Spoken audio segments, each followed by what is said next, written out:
Gyandeep YouTube channel पर आप सबका स्वागत है। आज मैं आप सबको इस वीडियो में हिंदी साहित्य के आदिकाल के बारे में बताऊंगी। इस वीडियो में मैं संपूर्ण आदिकाल को कवर कराऊंगी। आदिकाल से ऐसा कोई भी पॉइंट नहीं छूटेगा जिससे कि एग्जाम में क्वेश्चन पूछे जाते हैं। तो आप वीडियो को लास्ट तक जरूर देखिए। वीडियो पसंद आए तो वीडियो को लाइक से सब्सक्राइब करना ना भूलें। वीडियो स्टार्ट करने से पहले हम लोग जान लेते हैं इस वीडियो में हम लोग क्या क्या पढ़ेंगे। तो सबसे पहले हम लोग इस वीडियो में हिंदी साहित्य का काल विभाजन के बारे में जानेंगे। आदिकाल की प्रवृत्तियाँ, आदिकाल का नामकरण करने वाले लेखक, आदिकाल के प्रमुख कवि, उनकी रचनाओं के बारे में जानेंगे। आदिकाल के अन्य कवि कौन है, अमीर खुसरो और विद्यापति जिससे कि एग्जाम में क्वेश्चन पूछे जाते हैं, उनके बारे में जानेंगे। और आदिकालीन साहित्य जो कि मोस्ट इम्पॉर्टेंट है, इससे एग्जाम में क्वेश्चन पूछे जाते हैं तो उस पर विस्तार से चर्चा करेंगे। आदिकालीन साहित्य, सिद्ध साहित्य, नाथ साहित्य, जैन साहित्य, राष्ट्र साहित्य के बारे में बताएंगे। तो वीडियो को लास्ट तक जरूर देखें। तो चलिए देखते हैं क्या है हिंदी साहित्य का काल विभाजन। हिंदी साहित्य का काल विभाजन, हिंदी साहित्य को कितने कालखंडों में बांटा गया है, एक क्वेश्चन एग्जाम में पूछा जाता है। तो हिंदी साहित्य को 4 कालखंडों में बांटा गया है। कितने कालखंडों में बांटा गया है? 4 कालखंडों में बांटा गया है। 4 कालखंड कौन कौन से हैं? पहला है आदिकाल, दूसरा पूर्व मध्यकाल, तीसरा उत्तर मध्यकाल और चौथा है आपका आधुनिक काल। तो हर एक काल की समय सीमा भी एग्जाम में क्वेश्चन पूछी जाती है, तो आपको समय सीमा भी पता होना चाहिए। इसे आप लोग नोट कर लीजिएगा, ये मोस्ट इंपॉर्टेंट है। इसी से क्वेश्चन एग्जाम में बनते हैं। हिंदी साहित्य के जो 4 कालखंड है, तो आदिकाल जो है इसे वीरगाथा काल नाम दिया गया है। और किसने वीरगाथा काल नाम दिया है? आचार्य रामचंद्र शुक्ल ने आदिकाल को वीरगाथा काल नाम दिया है। किसने? आचार्य रामचंद्र शुक्ल ने। एक क्वेश्चन एग्जाम में कई बार रिपीट किया जा चुका है। और दूसरा है आपका पूर्व मध्यकाल, जिसे कि भक्ति काल कहा जाता है। और इसकी समय सीमा क्या है? संवत 1375 से 1700 ईस्वी। आदिकाल की समय सीमा है संवत 1050 से 1375 और पूर्व मध्यकाल की समय सीमा क्या है? संवत 1375 से 1700 ईस्वी। संवत 1375 से 1700। तीसरा है आपका उत्तर मध्यकाल, जिसे कि रीतिकाल भी कहा जाता है। इसकी समय सीमा क्या है? संवत 1700 से 1900। चौथा है आपका आधुनिक काल, जिसे कि गद्य काल कहा जाता है। इसकी समय सीमा क्या है? संवत 1900 से अब तक। तो ये चारों कालखंड की समय सीमा आपको पता होना चाहिए। एग्जाम में यहीं से क्वेश्चन पूछे जाते हैं। और आगे चलते हैं हम लोग। आदिकाल को वीरगाथा काल नाम, सिद्ध सामंत काल नाम, चारण काल, प्रारंभिक काल, आरंभिक काल, विजयपन काल आदि नामों से आदिकाल को जाना जाता है। तो आदिकाल की प्रवृत्तियाँ क्या हैं, यानी आदिकाल की विशेषता क्या है, जान लेते हैं। आश्रयदाताओं की प्रशंसा की गई है। आदिकाल में आश्रयदाताओं की प्रशंसा की गई है, मतलब आदिकाल के जो कवि थे, रचनाकार थे, अपने आश्रयदाताओं के आश्रय में रहते थे और उन्हीं की प्रशंसा अपनी रचनाओं में करते थे। युद्धों का सुंदर और सजीव चित्रण किया गया है, क्योंकि इसे वीरगाथा काल भी कहा गया है। तो युद्धों का वर्णन तो किया गया है, युद्धों का सुंदर और सजीव वर्णन किया गया है। वीर रस के साथ साथ वीरगाथा काल कहा गया है, तो वीर रस की प्रधानता तो है ही, साथ ही साथ श्रृंगार रस का भी वर्णन किया गया है। ऐतिहासिकता के संदर्भ में कल्पना की प्रचुरता की गई है। अप्रामाणिक रचनाएं भी हैं आदिकाल में। सामूहिक राष्ट्रीयता का क्या है? अभाव है। डिंगल पिंगल भाषा है, मोस्ट इंपॉर्टेंट है। क्वेश्चन पूछा जाता है कि आदिकाल में किस भाषा का प्रयोग किया गया है, तो आदिकाल में डिंगल पिंगल भाषा का प्रयोग किया गया है। आदिकाल का नामकरण करने वाले लेखक। आदिकाल को भिन्न भिन्न नामों से भिन्न भिन्न नाम दिए गए हैं विद्वानों द्वारा। तो जानते हैं क्या क्या नाम दिए गए हैं। आचार्य हजारी प्रसाद द्विवेदी ने आदिकाल को आदिकाल कहा है। और आचार्य रामचंद्र शुक्ल ने वीरगाथा काल नाम दिया है, जो कि कई बार एग्जाम में पूछा जा चुका है। विश्वनाथ प्रसाद मिश्र ने वीर काल नाम दिया है आदिकाल को। राहुल सांकृत्यायन ने आदिकाल को सिद्ध सामंत काल नाम दिया है। गणपति चंद्र गुप्त ने आदिकाल को शून्य काल नाम दिया है। मिश्र बंधु ने आदिकाल को प्रारंभिक काल नाम दिया है। महावीर प्रसाद द्विवेदी ने आदिकाल को विजयपन काल नाम दिया है। और डॉक्टर रामकुमार वर्मा और जॉर्ज ग्रेसन दोनों ने आदिकाल को चारण काल नाम दिया है। तो आदिकाल के नामकरण से एग्जाम में क्वेश्चन पूछे जाते हैं। ये भी मोस्ट इंपॉर्टेंट पॉइंट है, जिसे आप लोग नोट कर लीजिएगा। हिंदी आदिकाल के प्रमुख कवि, उनकी रचनाएं। आदिकाल के जो कवि हैं उनकी रचनाएं हैं, इससे भी एग्जाम में क्वेश्चन पूछे जाते हैं। तो मैं वही सारे पॉइंट लेकर आई हूँ जिससे कि एग्जाम में क्वेश्चन पूछे जाते हैं आदिकाल से। तो आप लोग इसे नोट करते रहिए, हो सके तो स्क्रीनशॉट ले लीजिए। कवि कौन है? दलपति विजय आदिकाल के कवि हैं। इनकी रचनाएं क्या है? खुमान डासो। दूसरा है चंद्रवरदाई, इनकी प्रसिद्ध रचना क्या है? पृथ्वीराज रासो, जिसे हिंदी का प्रथम महाकाव्य कहा जाता है। पृथ्वीराज रासो चंद्रवरदाई की रचना है, इसे प्रथम महाकाव्य कहा जाता है किसे? हिंदी का प्रथम महाकाव्य कहा जाता है। पृथ्वीराज रासो को हिंदी का प्रथम महाकाव्य कहा जाता है। चंद्रवरदाई की रचना है। चंद्रवरदाई को रामचंद्र शुक्ल ने हिंदी का प्रथम कवि माना है। वैसे हिंदी के प्रथम कवि कौन है? सरापा है, लेकिन आचार्य रामचंद्र शुक्ल के अनुसार हिंदी का प्रथम कवि कौन है? चंद्रवरदाई, जिनकी प्रसिद्ध रचना क्या है? पृथ्वीराज रासो, जो कि महाकाव्य है। तीसरा है नरपति लाल। नरपति लाल की रचनाएं क्या है? विशलदेव रासो। जगनी की रचनाएं क्या है? परमाल रासो। नल सिंह भाट की रचना क्या है? विजयपाल रासो। विद्यापति की प्रमुख रचना क्या है? कीर्तिलता कीर्ति पताका। कीर्तिलता कीर्ति पताका किस भाषा में लिखी गई है? क्वेश्चन पूछा जाता है, तो अभट्ट भाषा में लिखी गई है। पदावली भी इनकी रचना है। सरापा की प्रसिद्ध रचना क्या है? दोहा कोश। केदारनाथ भट्ट की रचना क्या है? जयचंद्र प्रकाश। अब्दुल रहमान, एक कई बार क्वेश्चन पूछा जा चुका है, संदेश रासक किसकी रचना है? अब्दुल रहमान की रचना है। विजय सेन सूरी की रचना क्या है? रेवंत गिरी रास। जीन धर्म सूरी की रचना क्या है? सुलभद्र रास। तो ये सारे इंपॉर्टेंट हैं प्रसिद्ध कवि, उनकी रचनाएं। आदिकाल की अन्य रचनाएं एवं कवि क्या है, जान लेते हैं। आदिकाल के अन्य कवि कौन कौन से हैं? अमीर खुसरो मोस्ट इंपॉर्टेंट है, इस एग्जाम में क्वेश्चन पूछे जाते हैं। तो इनकी समय सीमा हम लोग जान लेते हैं। इनकी समय सीमा है 1253 ईस्वी से 1325 ईस्वी। और इनका मूल नाम भी एग्जाम में पूछा जाता है। इनका मूल नाम है अबुल हसन। अमीर खुसरो का मूल नाम क्या है? अबुल हसन। इनके गुरु का भी नाम पूछ लिया जाता है। इनके गुरु का नाम है निजामुद्दीन औलिया। ये खुसरो जो है पहेलियों मुखोरियों के लिए प्रसिद्ध हैं। इनकी पहेलियाँ मुखोरियाँ के लिए प्रसिद्ध माने जाते हैं खुसरो। इन्हें तोताए हिंद कहा जाता है, हिंदुस्तान की तूती कहा जाता है, तरकुला कहा जाता है।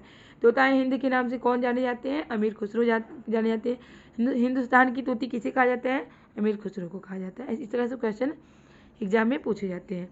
और इन्हें खड़ी बोली का प्रथम कवि भी कहा जाता है। किसे? अमीर खुसरो का।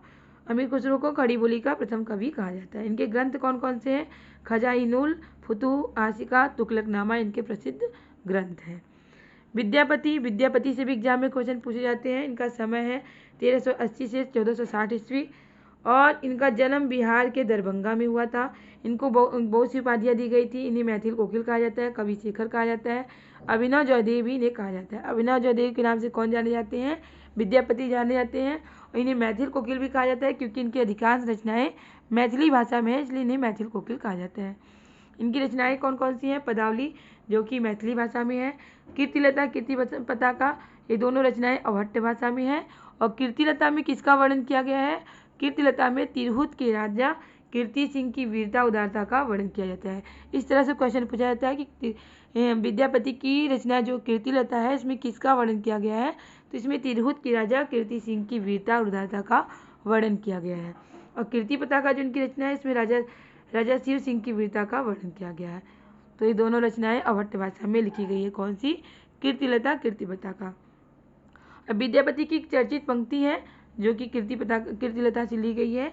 एग्जाम में पूछा जाता है कि पंक्ति किसकी है, तो विद्यापति की पंक्ति है। क्या पंक्ति है देख लीजिए। देसिल बहना सबजंग मिठा ते तैसन जपियो अभट्टा। ये चर्चित पंक्ति इनकी पूछा जाता है पंक्ति किसकी है, तो विद्यापति की है। इनकी किस रचना से ली गई है, तो कीर्तिलता रचना से ली गई है। संदेश रासक अब्दुल रहमान की रचना है और ये आदिकाल के मेघदूत माने जाते हैं। कौन? अब्दुल रहमान को आदिकाल का मेघदूत कहा जाता है। और संदेश रासक जो है इनकी प्रसिद्ध रचना है। प्राकृत पैगलम किसकी रचना है? लक्ष्मीधर की रचना है। ढोला मारूलाल दोहा किसकी रचना है? कुशल राम कल्लोल कवि भी कहा जाता है इन्हें। राहुल बेल किसकी रचना है? रोड़ा कवि की रचना है और ये चंपू काव्य है। युक्ति व्यक्ति प्रकरण क्या है? व्याकरण ग्रंथ है। किसकी रचना है? दामोदर शर्मा की रचना है। वर्ण रत्नाकर ज्योतिश्वर ठाकुर की रचना है और मैथिली गद्य की प्रथम रचना मानी जाती है। क्या? वर्ण रत्नाकर जो है मैथिली गद्य की प्रथम रचना मानी जाती है और किसकी रचना है? ज्योतिश्वर ठाकुर की रचना है। और आदिकालीन साहित्य जो कि मोस्ट इंपॉर्टेंट है, इस एग्जाम में क्वेश्चन पूछे जाते हैं। तो आदिकालीन साहित्य कौन कौन से हैं? सिद्ध साहित्य, नाथ साहित्य, जैन साहित्य और रासो साहित्य। तो चलिए जानते हैं हम लोग सिद्ध साहित्य के बारे में। सिद्ध साहित्य की संख्या कितनी मानी जाती है? एक क्वेश्चन एग्जाम में कई बार पूछा जा चुका है। सिद्ध साहित्य की संख्या 84 मानी गई है। सिद्धों का संबंध किससे है? पूर्वोत्तर भारत से रहा है। और सिद्ध क्या थे? निरीश्वरवादी थे। इन्हें शास्त्रीय ज्ञान का विरोध किया है। इन्होंने तांत्रिक साधना पर बल दिया है। कौन? सिद्ध लोग जो थे तांत्रिक साधना पर बल देते थे। ये नारी सहवास को ब्रह्मानंद सहोदर मानते हैं। जो सिद्ध साहित्य के कवि हैं वो नारी सहवास को ब्रह्मानंद सहोदर मानते हैं। और प्रमुख सिद्ध कवि कौन कौन से हैं जान लेते हैं। सरापा, सब्रपा, लुइपा। इन सिद्ध कवियों के नाम के अंत में क्या होता है, पा जुड़ा रहता है, जैसे सरापा, सब्रपा, लुइपा। तो सरापा जो है सहज्ञान के प्रवर्तक माने जाते हैं। क्वेश्चन पूछा जाता है कि सहज्ञान के प्रवर्तक कौन माने जाते हैं, तो सरापा माने जाते हैं। और सरापा को हिंदी का प्रथम कवि भी कहा जाता है। इन्हें हिंदी का प्रथम कवि किसने माना है, राहुल सांकृत्यायन ने इन्हें हिंदी का प्रथम कवि माना है। राहुल सांकृत्यायन ने इन्हें हिंदी का प्रथम कवि माना जाता है और यही सर्वमान्य मत है। हिंदी के प्रथम कवि कौन माने जाते हैं, सरापा, जो कि सर्वमान्य मत है राहुल सांकृत्यायन के द्वारा। प्रमुख रचना क्या है सरापा की, सरापा की प्रसिद्ध रचना प्रमुख रचना है दोहा कोश। सब्रपा का जन्म कब हुआ था, 780 ईस्वी। इनके द्वारा लिखे गए प्रसिद्ध रचना क्या है, चर्या पद। लुइपा जो है सरापा के शिष्य हैं, सब्रपा के शिष्य हैं और 84 सिद्धों में सबसे ऊंचा स्थान इनका है। इनकी चर्चित पंक्ति क्या है, कावा तकवर पंच बिडाल चंचल चिए पहिए काल। इनकी चर्चित पंक्ति है, पंक्ति पूछ ली जाती है एग्जाम में, इसलिए आप लोग इसे नोट कर लीजिएगा। डोम्बिपा, इनका जन्म 840 में और 840 में और इनकी रचना क्या है, योगचर्या, डोम्बी गीतिका, अक्षराधिको प्रदेश। नाथ साहित्य के बारे में लोग जानते हैं। नाथ साहित्य जो है सिद्धों और संतों के बीच की कड़ी है। नाथों की संख्या पूछ ली जाती है, नाथों की संख्या कितनी है, 9 मानी जाती है। नाथ साहित्य में स्त्री विरोध का स्वर प्रबल है। जैसे सिद्ध साहित्य के विरोध विपरीत है क्या है नाथ साहित्य। सिद्ध साहित्य में क्या था कि स्त्री का सहवास ब्रह्मानंद सहोदर माना जाता था, तो इसमें क्या है स्त्री विरोध का स्वर क्या है, प्रबल है। निवृत्ति मार्ग पर विशेष बल दिया गया है। ब्राह्मणवाद और शास्त्रवाद का विरोध किया गया है। और नाथ साहित्य के कवि कौन कौन से हैं, नाथ साहित्य कौन कौन से नाथ साहित्य के कवि कौन कौन से हैं, मत्स्येंद्र नाथ, ये गोरखनाथ के गुरु हैं। ये अंतिम सिद्धि में पहले नाथ माने जाते हैं। क्वेश्चन पूछा जाता है कि अंतिम सिद्धि में पहले नाथ माने जाते हैं कौन, मत्स्येंद्र नाथ। इनके गुरु का नाम क्या है, जलेंद्र नाथ। गोरखनाथ जो है नाथ संप्रदाय के प्रणेता माने जाते हैं कौन, गोरखनाथ। मिश्र बंधुओं ने गोरखनाथ को प्रथम गद्य लेखक माना है। प्रथम गद्य लेखक किसे माना जाता है मिश्र बंधुओं के अनुसार, तो गोरखनाथ को माना जाता है। चरपटनाथ जो है वो गोरखनाथ के शिष्य हैं। ये बाह्य आडंबरों को रखने वाले साधु को फटकारते थे कौन, चरपटनाथ। तो इन्होंने इन पंक्तियों द्वारा इसका बाह्य आडंबर रखने वाले साधु को फटकारा है क्या, एक सेती पटा, एक नील पटा, एक तिलक जलेऊ, एक लंबी जटा। इन पंक्तियों के द्वारा इन्होंने बाह्य आडंबर का विरोध किया है। चौरंगीनाथ जो है ये मत्स्येंद्र नाथ के शिष्य हैं और गोरखनाथ के गुरु भाई हैं। इनकी प्रसिद्ध रचना क्या है, यहाँ पे आप लोग रचना लिख लीजिएगा। इनकी प्रसिद्ध रचना है प्राण साखली। जैन साहित्य जो है जैन रचनाकारों की भाषा क्या है, अपभ्रंश है। सिद्धांतों का वर्णन किया गया है। चरित्र पर विशेष बल दिया गया है जैन साहित्य में।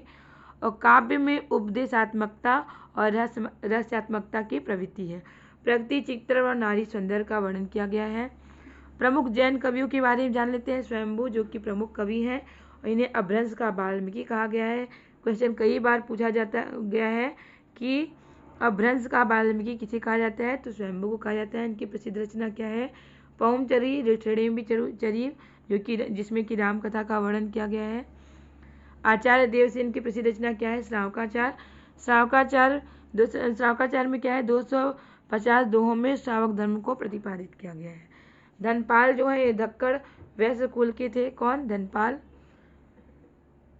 इनकी प्रसिद्ध रचना क्या है, भविष्यत कथा इनकी प्रसिद्ध रचना है। शालीभद्र सूरी की प्रसिद्ध ग्रंथ क्या है, भरतेश्वर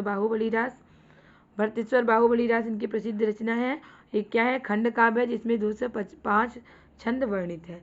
सोमप्रभ सूरी की रचना क्या है, कुमारपाल प्रतिबोध, ये उपदेश ग्रंथ लिखा है इन्होंने।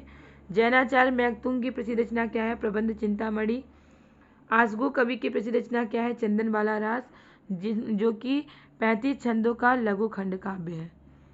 जिनधन सूरी की प्रसिद्ध रचना क्या है, स्थूलीभद्र रास। हेमचंद्र के बचपन का नाम क्या है था, चंगदेव। इन्हें अभ्रंश का प्राणी कहा जाता है। क्वेश्चन पूछा जाता है कि अभ्रंश का प्राणी किसे कहा जाता है, तो हेमचंद्र को कहा जाता है। इनकी रचनाएं क्या है, शब्दानुशासन, छंदोनुशासन और कुमार पाल चरिव हेमचंद्र की प्रसिद्ध रचनाएं हैं। रासो साहित्य के बारे में जानते हैं। रासो साहित्य डिंगल पिंगल काव्य शैलियों में लिखा गया है। क्वेश्चन पूछा जाता है कि रासो साहित्य किस काव्य शैलियों में लिखा गया है, तो डिंगल पिंगल काव्य शैलियों में लिखा गया है। और डिंगल जो है, डिंगल क्या है, अभ्रंश मिश्रित राजस्थानी भाषा है और पिंगल जो है अभ्रंश मिश्रित ब्रजभाषा है। वीर और श्रृंगार रस की अभिव्यक्ति है रासो साहित्य में। युद्धों का सजीव वर्णन किया गया है। चर्चित रासो ग्रंथ कौन कौन से हैं, जान लेते हैं। विशलदेव रासो नल सिंह नाल की रचना है। एक प्रेमाख्यानक काव्य है। इनकी नायिका कौन, राजमती है।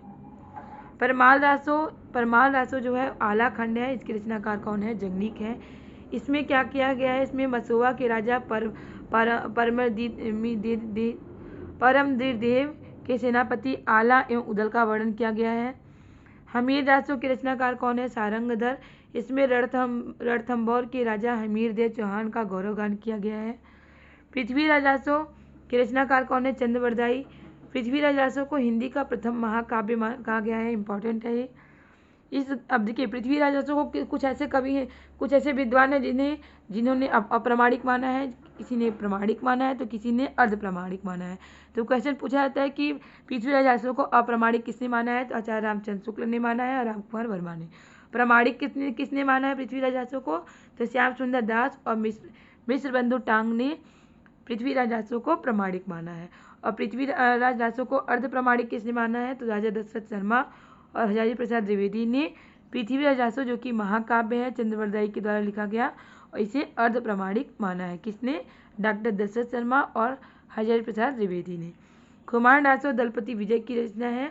इसकी भाषा क्या है, डिंगल भाषा है। आदिकाल के अन्य रचनाएं कवि कौन दे रहे हैं आपके प्रमुख आदिकाल से बनने वाले इंपॉर्टेंट पॉइंट, जिससे कि एग्जाम में क्वेश्चन पूछे जाते हैं।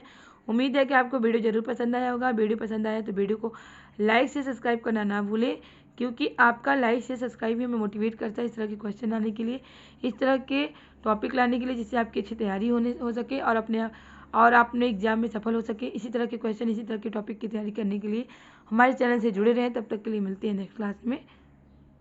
बाय।